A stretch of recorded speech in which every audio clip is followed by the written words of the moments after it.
Anthony Davis gets hurt a lot. I mean, he's one of those guys who has generational talent, but he cannot seem to stay on the floor.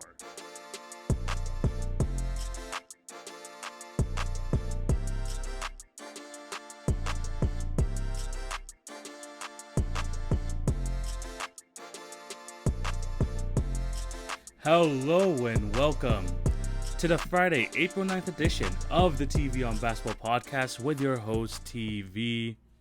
Hope you're all having a fantastic day and thank you for clicking on to watch or listen to today's episode. Before we start, I have to plug my other platforms. Remember to follow at TV on Basketball on Twitter, Facebook, and Instagram for updates on the podcast and for other awesome content. If you are on YouTube, remember to like, share, and subscribe. Hit the notification bell while you're at it so you don't miss a video. I am almost done school, guys. I am almost done school, and that means I could work more on this podcast, and I might bring back the YouTube videos very, very soon. So you have to subscribe so you won't miss any of that. And for all my podcast listeners, if you're an Apple, remember to subscribe, to leave a review, and obviously shoot me a DM if you left a review so I can give you a shout out. And as for my Spotify, Podbean, or Anchor listeners, continue to do your thing. Continue to download. Continue to listen. I really do appreciate all of you. I have an awesome show lineup for you today because in this episode I'm going to be talking a lot about the top of that Western Conference because there are a lot of good teams and some of them are going to be left really disappointed by not even making it past the first round. So we're going to talk about that. I'm also going to be talking about ESPN's top 25 under 25 list that they released this week. So that one's going to be very interesting. Then obviously I'm going to end it off with, the other news and notes from around the league. So yeah, very much action-packed episode. Thank you guys for all your support, and just continue to, show some love. Continue come with me on this journey as we continue to grow this podcast. But without further ado, let's get into the first topic. And I'm going to be talking about the top of the Western Conference because, before we go into the West, the East, it really looks like it's just three teams and then the rest. But for the West is where it gets really, really interesting. Because you got 6 teams here who I believe have a chance to get out the first round. And a lot of these teams have that expectation. But the thing is, it's impossible to get out of the first round because only 4 teams can make it. This is how freaking deep the West is right now. Where you have 6 teams all trying to vie to get past the first round and 2 of them have to go out. And they're going to be very, very disappointed by the end of this. So you got these 6 teams in the Jazz, the Suns, the Clippers, the Nuggets, the Lakers, and the Blazers who, at this point in the season, expect to go past the first round. Or at least have built their team to try and go past the first round. And like I said, it's impossible to get in. Because there's going to be only 4 spots and there's 6 teams. And this is what's crazy about the West. Because it really all depends on the seedings. Like, it looks like the Jazz and the Suns have control of those top 2 spots, but there's still about 22 games remaining, so they have a chance. At least the Suns, I think, more than the Jazz, have a chance to drop out. And especially with that win with the Clippers yesterday, where they got the win over the Suns, great game from Paul George there. The Clippers are starting to gain ground. The Nuggets have been on a roll ever since they got Aaron Gordon. They're trying to make ground. And the biggest wild card here is the Lakers, because AD's not there. LeBron's not there. And yes, they don't have the toughest schedule in the world, but they're gonna have to cope until these guys come back. And the thing is, they sit at 5th seed right now, and they're only 1.5 games behind the in front of the Trailblazers. So yeah, there's just all this seeding stuff going on. I mean, the Mavericks are still kind of low key in the race. The Memphis has been playing absolutely fantastic this season as well. But just speaking of these 6 teams, all of them expect to make it out the first round, but 4 can't, but 2 can't. So we're going to go through each team and just basically say what my expectation is for them going into these playoffs. And I'm going to probably choose 2 teams at the end who I don't think is going to get in. And we're going to start with a team who I think has the least to lose. And I'm basically going to go through their floor and ceiling. So the first thing I'm going to talk about who I think has the least to lose here is the Phoenix Suns. And the Phoenix Suns have been absolutely phenomenal this season. They are one of the best teams in the league on both sides of the ball. They are number 7 in offensive rating and number 5 in defensive rating. Like, they can get it done on both ends. But, and this is like what I like about this team and like why I think they're so dangerous, especially as a top 2 seed. They got nothing to lose, man. They really don't. And here's why. For the past, I think it's 11 seasons, they haven't been to the playoffs. They bring in Chris Paul, the culture just shifts like that. Devin Booker has improved. Mikal Bridges has been absolutely phenomenal this year. DeAndre Ayton, although he hasn't taken that offensive jump that we were expecting, is still a very good center. But they're just happy to make it into the playoffs. I just think they're just happy to be along on the ride. I think because a lot of these guys do not have that playoff experience, it's going to take some time for them to really figure things out. But with the way this team is, led by Chris Paul, and like, although he's like the leader, you know, him and Chris and Devin Booker have been absolutely phenomenal playing beside each other. But if they make it to the playoffs, I think they just want to be competitive. They really do. And if they can honestly maintain these top 2 seeds, either second or first, they can get out the first round, because who are they going to be facing? What, Dallas? Sure, they're a really good offensive team, but I think the Suns defense can kind of mitigate that a bit. And what, at the very worst, the Memphis Grizzlies. Like, I just think that team is just purely better than them. And this is such a... I feel happy for Suns fans here, because 11 years of mediocrity, even that 1 year thing, they won like 50 games or 49 games, and they still didn't make the playoffs because the West is that freaking deep.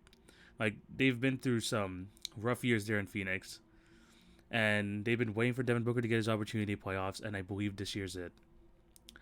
They have a really good team, a very deep team, a team that can shoot the three, that can defend, and I believe they're one of the most dangerous teams just because they have not much to lose.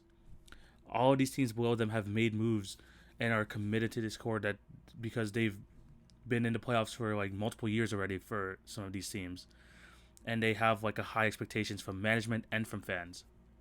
For the Suns, they're just happy to make the playoffs at least this year. And when they're playing this loose, when they're playing this free flowing, and especially at the end of the game, I mean, if you've seen like the Suns over these last few weeks or even throughout the season, Chris Paul and Devin Booker just command the end of the game. And that's something really dangerous, especially like in the playoffs when you have these two guys being able to hit shots. That's dangerous. So yeah, I mean their floor is a first round exit, obviously, because we don't know how good Devin Booker or DeAndre Ayton or Bridges are going to perform in the playoffs. But at their best, a Western Conference Finals appearance is not out of the realm of possibility. And you always got to sing the praises of Chris Paul. The Chris Paul effect is real, and the Suns are the biggest beneficiaries of that. I mean, he's been doing this for the last decade and a half, so I think I have to talk about how I believe that Chris Paul is a top 5 point guard of all time, but I think that we could say that for another podcast. But then we go to the Blazers. And the Blazers, for me, are the most polarizing team on this. Maybe am I overreacting? But they're... Okay, here, I'll say this. The most combustible team out of this mix. I'll say it like that.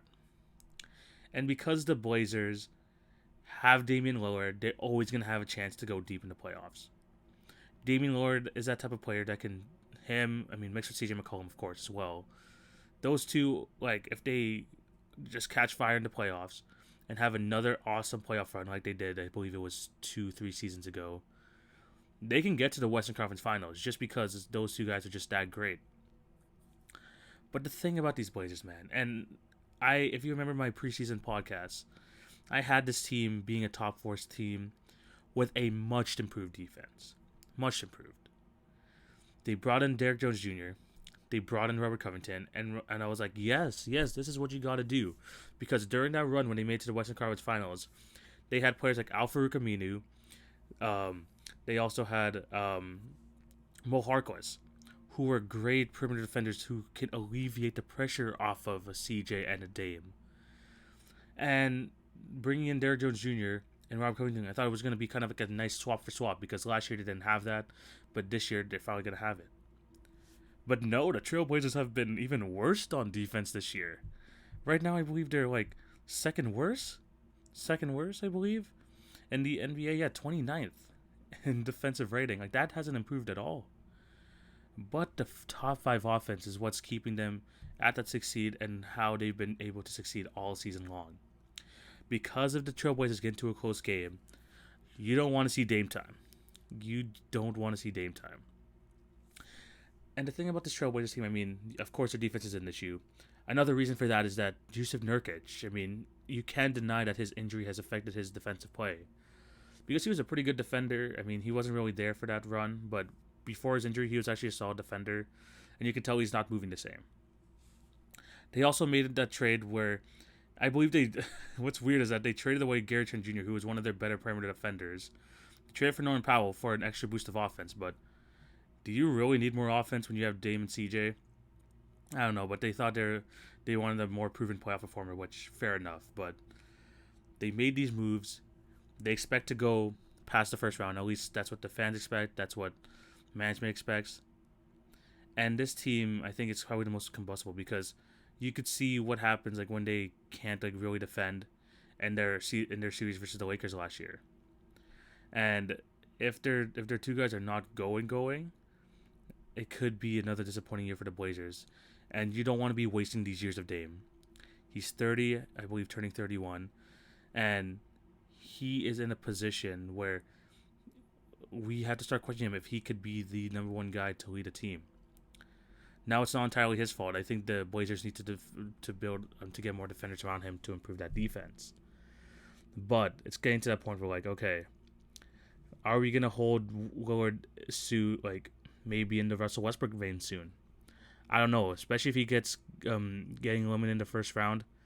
I could see that trend happening very soon.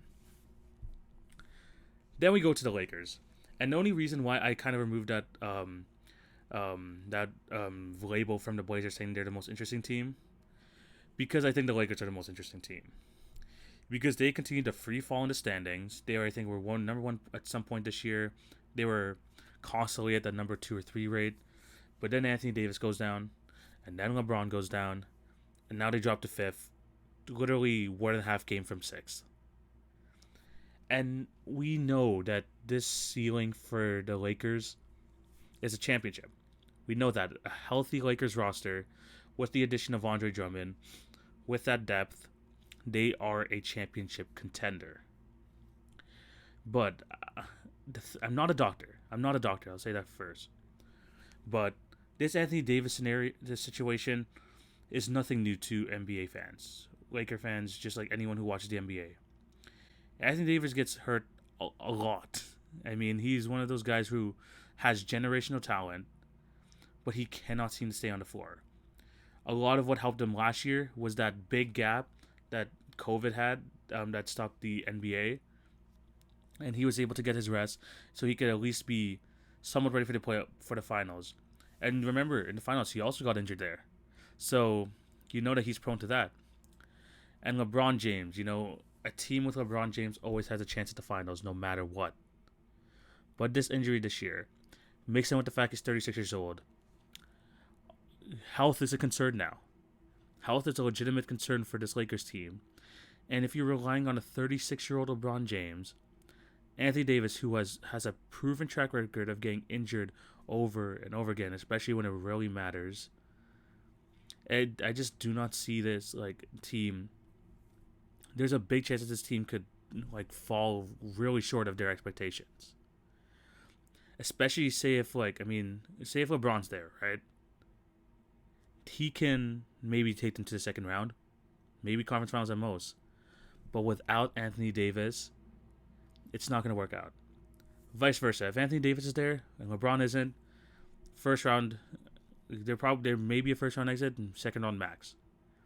They need both those guys to be healthy, both those guys at their best.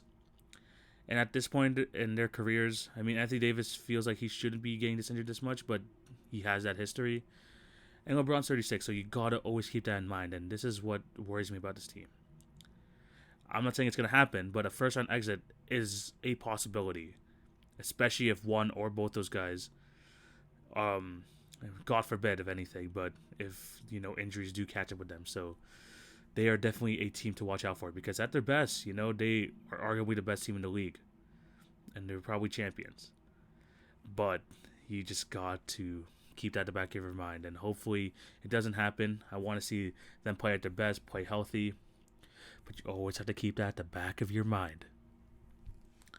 Next, we got the Clippers.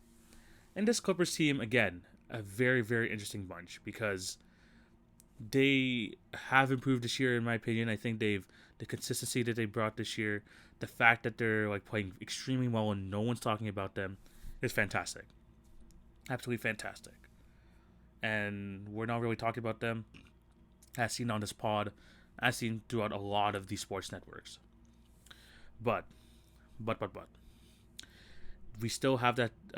We still have at the back, like literally, like the last image of them in the playoffs was them giving up a 3-1 lead to Denver and absolutely getting smacked in the conference semifinals.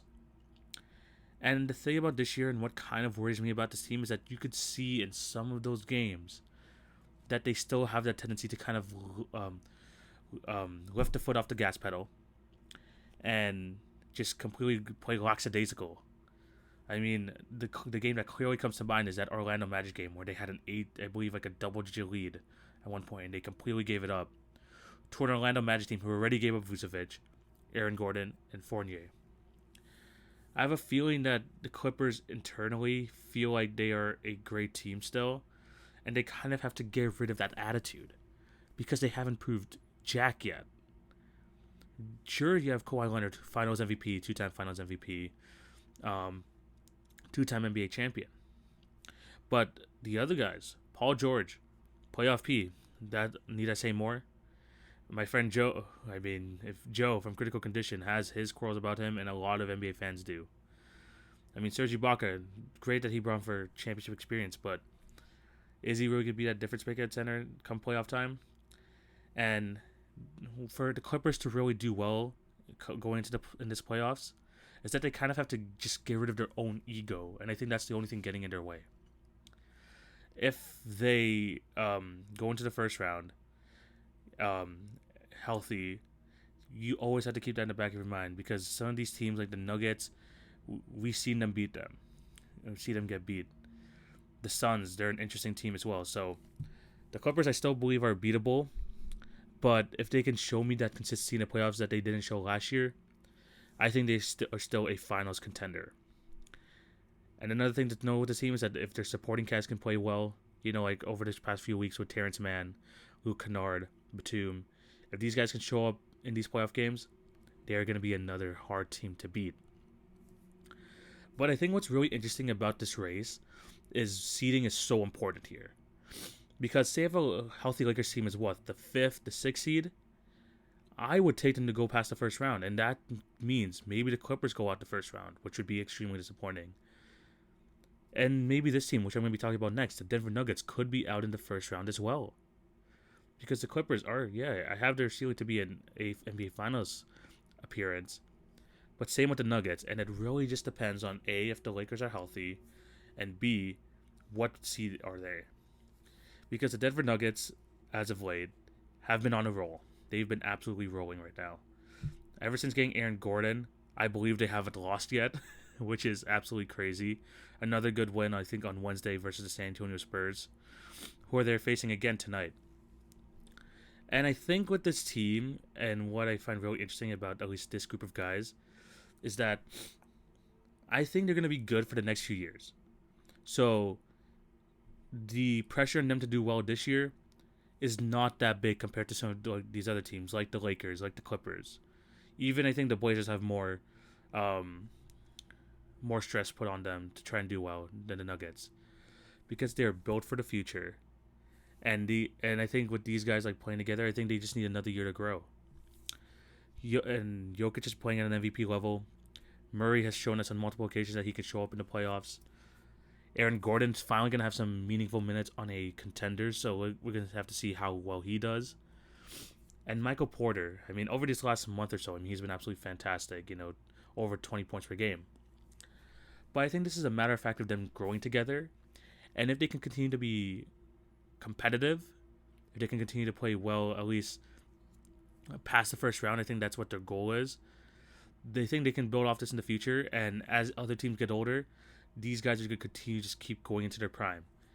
And I think this is why the Nuggets got next. This year might not be their year. Could be. I still have their ceiling to be an NBA Finals appearance if all things go well for them.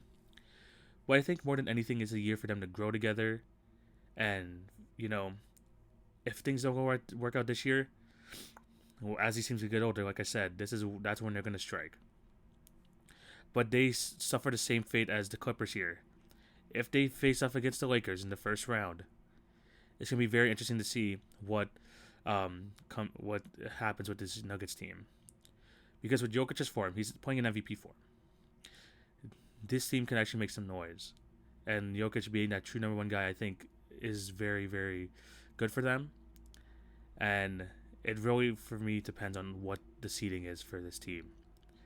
Because I think this team can maybe be a maximum 3 seed.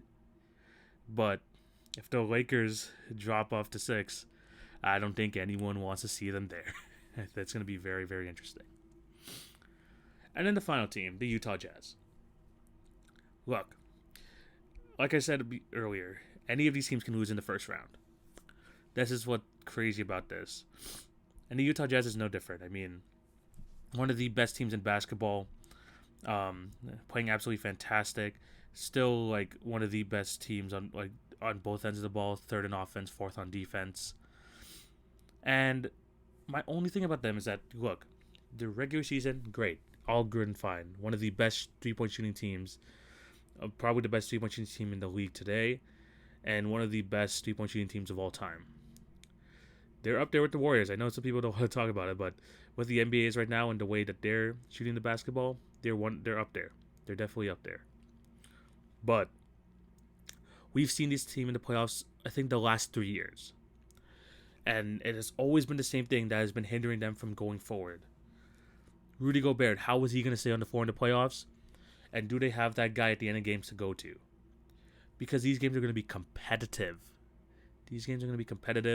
And in close situations, I mean, just to name a few over the past week, against the Phoenix Suns, when you got Chris Paul and Devin Booker, who are better closers than anyone on your team, that's going to be an issue.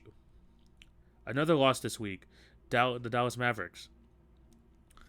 Luka Doncic, I believe, is a better closer than anyone on that Jazz team.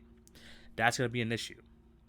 So the key for the Jazz here is to kind of break away early so they do not go into these tight game situations. And another thing very interesting with this team, and you've seen it this week, is that when they're struggling from 3, it's really hard for them to go inside. They are 26 in points in the paint. They rely heavily on the 3 ball. So if that's not falling, that is something that is going to be an opening for any team that faces them. Now, does that mean I think they're going to just do bad flat on the playoffs? No. I think with 3 years of experience, they understand what needs to be done and what needs to be changed. And I think Gobert understands like what he needs to do to stay on the floor and be as helpful for this team as possible. And going forward, I think with the way he's playing right now, this team is, I think they can go to the finals. I do. But we're going to have to see what this three-point shooting carry over into the playoffs. And we're going to have to see a wave where they can kind of mask Gobert's and pick and rolls and stuff. Because having him on the floor is the key to success. Donovan Mitchell may be the number one scoring option, but Rudy Gobert being able to stay on the floor and be that defensive presence is what's key for this team to win going forward. And I understand why people have their quarrels about them, why people are doubting them, because I see them too. But at the end of the day, they've been showing throughout the season that they have been the best team in the league, and it would be wrong for me or for any one of us to really count them out because this is a different team than these last few years. And I think that this team can really have learned from their mistakes, and I think can move forward going past the first round here. Especially if they got, the number 1 seed, who are they going to be facing with them? Grizzlies, Mavericks, maybe the Warriors with just Steph. They may not want to, it's going to be a tough challenge, but I think the Jazz are good enough just to get past them. So I think the floor is probably still a first round exit if, it depends how far the Lakers drop. But at the end of the day, I still think the Jazz will have a pretty solid playoff run this year. So, out of these 6 teams, who do I think are going to go out? I'm going to be completely honest with you. The Blazers, I think whoever they face, their defense is just not good enough. And I think they're going to be left disappointed. And then the other team, I think it's going to be the Suns. I really do think it's going to be the Suns. The Mavericks are playing at a high level. We still don't know when LeBron and AD are going to come back. And I think that the Lakers will drop to the 7th seed and actually play in the play-in tournament. I actually see that as a possibility. But I think the Suns are going to be competitive. I think the Suns are going to be competitive. The Lakers are going to be healthy, but they're still going to be recovering from injuries. So I think the Suns are going to be competitive with them, but they're going to end up losing in the first round. But if the Lakers move to 6 and the Suns have to face either Dallas or the Grizzlies, they're going to make it past the first round. But I just see the scenario where the Lakers are going to be there and the Suns are going to lose in a hard-fought battle. Let's move on to this, because this was very interesting. They do this every year, ESPN, but they did a top 25 under 25 list based on potential. I have to note that right now, this is based on future potential and what their ceiling is. So they made a top 25 list of these players who they believe has the best potential going forward, and they're all under 25 years old. I'm not going to go through the entire list because I've already gone 26 minutes in this podcast, but I'm going to show you, I'm going to tell you my key takeaways, and also I'm going to give my list for my top 10 players under 25. So firstly, Trae Young at 16. Come on, man. I know people don't like his playstyle. People think he hunts fouls and stuff like that. But I think what this year shows is that he could be a number one guy on a playoff team. And although his defense is bad, although he is not the tallest guy in the world, he is still one of the best offensive players in this league. He is a tremendous passer at the point guard position. And him being behind players like Michael Porter Jr., Jamal Murray, even someone like Brandon Ingram, I think is disrespectful. In terms of potential, this guy could be like one of the best three-point shooters of all time. And his ability, although we don't want to compare him to Steph, it's Steph light. So him being at 16, I think he has, you're going to see it, have him top 10. And I'm going to tell you my list later. Also, LaMelo Ball at number 3. I love the way he's playing. I love that he is able to transition to the NBA so nicely. But I haven't seen enough for him to say that his potential is top 3 for players under 25.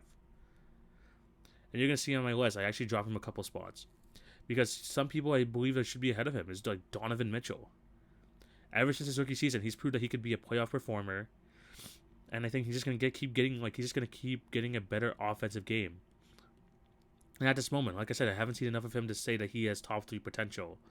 So people like Donovan Mitchell, even Jason Tatum, I think should be ahead of him.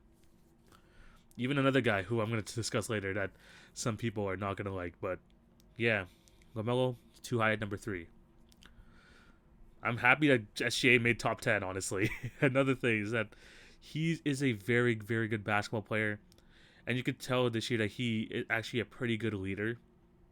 I mean, he had before he got the plantar fasciitis, he was actually overperforming with the Thunder. The whole Thunder team was overperforming, and Shea was leading the charge, and he's been absolutely fantastic this year, especially averaging 23.5 points per game, 6 rebounds, 5 rebounds, 6 assists.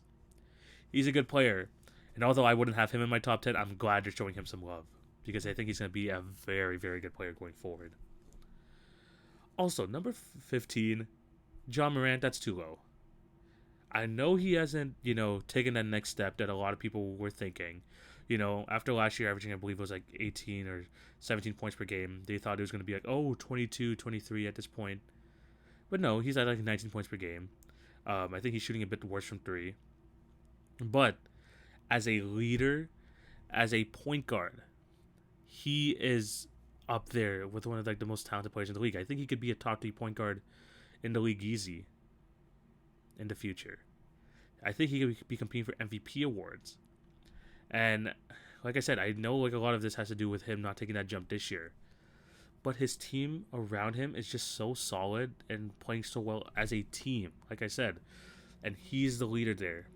After they got rid of Mike Conley, he kind of assumed the leadership role. And it's worked out fantastic for the Grizzlies. They play well on both sides of the ball. And although John Morant's stats isn't, godly and stuff like that, he's still a damn good basketball player, and I think he should be higher than 15. Especially higher than people like Michael Porter Jr. I think he even has a higher ceiling than Jaylen Brown, even Brandon Ingram. I think he has a higher ceiling. I hate to say it, he has a higher ceiling for me than SGA. I really do see it. Maybe it's just me, but I think John needs to be much higher on this list. I also want to shout out my guy Mikal Bridges. I'm loving that he's getting the love here. He's gonna get some all defensive buzz this year. He really is. He is a very good defender. He could shoot the 3-ball. I can't believe the 76ers traded him away for Zaire Smith. I cannot believe they did that because the Suns got themselves an absolute gem here. And he fits so nicely next to Devin Booker, nicely next to Chris Paul. He is a great defender. And then he can hit big shots late in games from the 3-point line. He's lanky. He's like 6'8". Man, this guy is such a good player. And I'm glad he's getting love because he, honestly, I actually like where he's at, 17. He has a higher ceiling than Sabonis. Yes, I do believe that. Anthony Edwards, I do believe he has a higher ceiling than him. Even his teammate, DeAndre Ayton. I'm loving that. I actually could see like higher potential for this guy. I mean, I'm a huge fan of Mikal Bridges, and I'm just glad he's getting shown love on this list.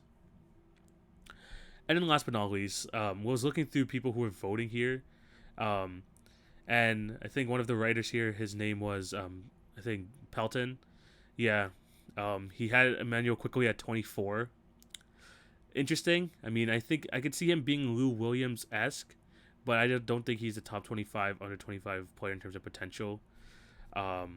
I still think people like Alonzo, who he doesn't have on this list, has a higher ceiling than him. So, yeah, very interesting. But, yeah, those are my notes on my top 25 under 25. And before we go to the end of the news and notes, here is my list for my top 10 players under 25. I'm going to try to go through this quickly, too. Number 10, Bam Adebayo. I think he could be kind of Nikola Jokic-esque, except a better defender. He's not going to have the same impact on the offensive end because Jokic is ridiculous on that end. But he could be your defensive anchor. He could be your secondary ball handler. And with his athleticism, with his defensive prowess, he could be a top 5 center in the league, maybe top 3 in the future. So number 10, Bam. Number 9, Trae Young. I think he has the ability to lead his team to victory. Very good 3-point shooter. Very good passer. I think that Trae Young deserves to have much more love than he has on this list. Number 8, Devin Booker. And I think this is something that he can move up depending how well he does in the playoffs. If he plays absolutely exceptional in the playoffs, I could see him even moving up higher on this list. But we still have yet to see it. And his skill set right now, I think, is best as a secondary ball handler. I don't think he could be like the number 1 ball handler on the team. That's why they brought in Chris Paul, but he's been playing fantastic this year. And I think he has the ability to be the best shooting guard in the league at one point. So at number 8, Devin Booker. Number 7, De'Aaron Fox. De'Aaron Fox on this list, I mean, he has shown us this year that he could be a really good point guard for this team. But it's really up to the Kings to build a team around him. Because the inconsistencies is there. But De'Aaron Fox just keeps getting better and better and better. And someone who I'm not going to mention on this list, Tyrese Haliburton, actually made their top 25 list as well. I think he was at 20. That backcourt for the future, I think, is really good. It's all about putting the other pieces around him because this year he's averaging like 24 and 7, which is absolutely ridiculous. And I think he has like a really bright future if the Kings can just figure things out.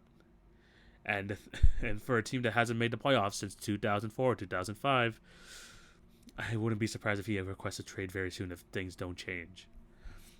Number 6, I have LaMelo Ball. I think this is a better place for him. I think he actually has a better ceiling than De'Aaron Fox, mostly because of his build. His build is very, very nice to have on a guard.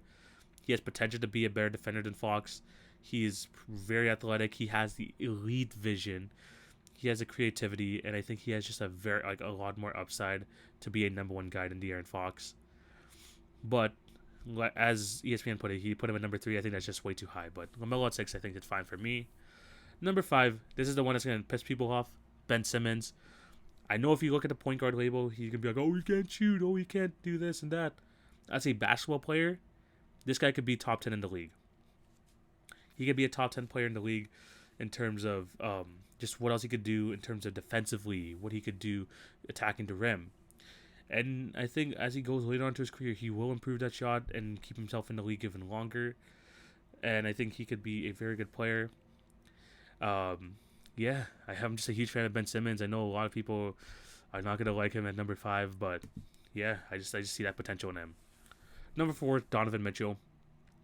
I think if he continues to have an all-around offensive game, I do think he could be a top 10 player in basketball.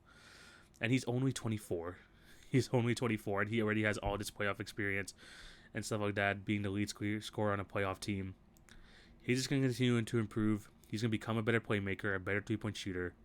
I'm excited to see how this guy's going to grow going forward.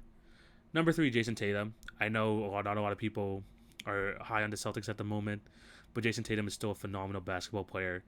I think just the way he's built, I think he can reach real high levels, and he's only 23 years old.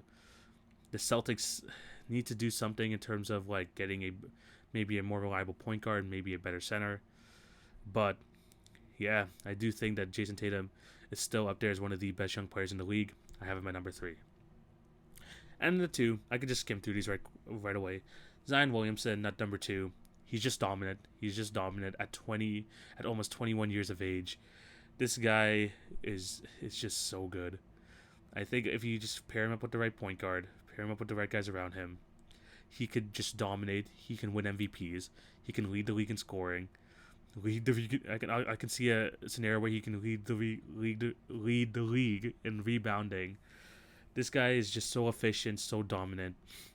I think he's just someone who has just a very bright future. So number 2, Zion Williamson, and number 1, Luka Doncic. Plain simple, he can do it all from the guard position. He can assist, he can score, he can shoot, which he's actually improved very much this year. I believe he's at 37%, which is a lot better than he was his first 2 seasons. He's phenomenal. I think he could be the best player in the league at some point in the future. Plain and simple, Luka Doncic at number 1. But yeah, there's my list. Tell me down below if you agree, disagree with my list. If you agree or disagree with even ESPN's list, just let me know in the comment section or DM me. I always like to talk to basketball. Other do's and notes, just to end off today's episode. Fred VanVleet, DeAndre Bembry, and Taylor Horton-Tucker got suspended for their part in the OG Anunoby Dennis Schroeder scuffle. I believe it was Tuesday. I believe that was the date. Yeah, I mean, that was crazy. I know. That whole thing was very interesting. I mean, the way that OG picked him up was very, very questionable. I don't think he meant to. I just think he just forgot to unhook his arm. It was definitely accidental, but yeah, that whole thing was definitely very weird. But they got suspended because they left the bench when they weren't supposed to, so they got suspended. Ben McLemore has decided to sign for the remainder of the season with the Los Angeles Lakers. Again, like I mentioned a few weeks ago, they just need to get as much depth as possible. Ben McLemore has shown the players that he can hit a couple threes. He can go off from the three-point line.